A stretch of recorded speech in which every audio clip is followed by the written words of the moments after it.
আজ পঞ্জিকার তিথি অনুযায়ী অমাবস্যা, ফলহারিণী কালী পুজো।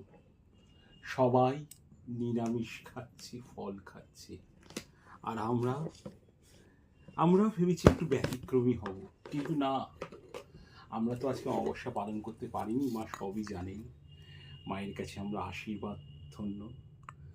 কিন্তু আজকে হঠাৎ এই সন্ধেবেলা হালকা বৃষ্টিতে সবাই যেখানে তেলে ভাজা খাচ্ছে, আমাদেরও ইচ্ছে হলো তেলের কিছু একটা করতে, কিন্তু আমরা একটু ব্যতিক্রমী। তাই আজকের আমরা ভেবেছি রাত্রিবেলা লুচি খাবো। প্রায় মাসখানেকের ওপর হয়ে গেছে আমরা লুচি খাইনি। আজ কিন্তু বিধি বাম, এদিকে হয়ে গেছে লোডশেডিং, কিন্তু আমাদের প্রচেষ্টার কোনো অন্ত নেই। লোডশেডিংয়ের মধ্যেই আমরা ময়দা নিয়ে হাজির হয়ে গেছি। এবার মাখা শুরু হবে, তারপর বেলা শুরু হবে, আর লুচি কিছুক্ষণের মধ্যেই ভাজা হবে। আপনারা দেখতে থাকুন।